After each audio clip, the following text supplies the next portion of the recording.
Like I've seen things like some coaches, I believe it was Matt Patricia, banning things like jersey swaps. I mean, I presume that's to give some sort of, I don't know, competitive edge and to make you dislike the opposition a little bit more. How does that sit like as a player? Do you look at that and go that's a bit whack, or you can understand why that is in place? You know, as a player, you think it's whack, because at the end of the day, it's not like we just give the jerseys away. They actually charge you for those jerseys, so you're paying for those jerseys. So as a player, you think it's whack because at the end of the day, even though we go out and compete with against these guys, it's still a brotherhood and it's still a respect for guys that you've competed against. Some of these guys have relationship with them, for as either they played in college with them or they work out together, so they're friends or different things like that. And sometimes it's just a respect factor. I'm a top DB, you're a top wide receiver. We just battled out, but it's nothing negative, no bad energy. It's just a good respectful battle, and I respect you, you respect me, and we swap jerseys. It's just kind of how it is. So as a player, that's a cool thing. Sometimes as coaches, you know, they don't like to see it after the game because sometimes you lose, and some coaches expect when you lose that you should be mad that you lost. And yeah, you are upset that you lost, but that don't take away from the fact that that's still my friend. That's still somebody that I respect.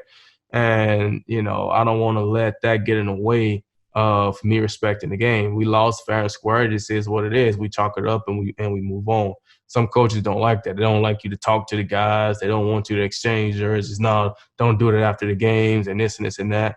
Coach Caldwell, he was pretty cool about the exchanging of jerseys. The only time he didn't really want you to exchange jerseys was when we had like the Thanksgiving game, Yeah. because it was a quick turnaround. A lot of times, when you play on Sunday night, it's hard to get that jersey turned around to be ready to play on Thursday. Really?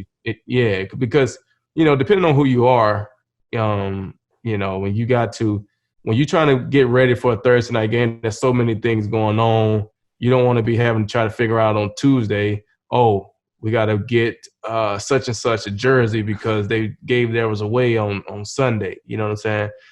For me, what I used to do, I would look at the schedule when the schedule came out, and I would know, okay, when we play this team, I want to try to get this guy's jersey. When we play this team. So I knew, hey, I want to exchange probably 5 or 6 jerseys this year. So I would always go to the equipment people before the season and be like, hey, I need you to go ahead and order me an extra 5 jerseys because I know this game, I want to, swap jerseys. And so, and it kind of get to the point to where, you just come prepared. If you know that your coach don't want you to swap jerseys, you got an extra one already. So you go ahead and have it prepared, and after the game, they give it to you. And you can give it to them. They're just not the one that you played in. A lot of people want the authentic one that you played in with the grass stains and dirt and all that stuff. So, as a player, like I said, I think players think it's kind of whack that you don't, let them do that. But I can see how some coaches try to act tough. Have you ever been in a situation where you've seen a teammate of yours maybe not as organised in that jersey swap sense and have to almost scramble for a jersey? I mean, that seems crazy that in the NFL that's a situation, but that's unbelievable. No, it don't happen. It don't happen very often because they always have like a extra jersey. It's just sometimes they may not have that jersey tailored for you at that moment unless you are a top guy. Because if you're a bottom guy on the roster, you're here today, you may not be here tomorrow. So the person that's wearing number 24 this week may not be wearing number 24 next week. You know what I'm saying?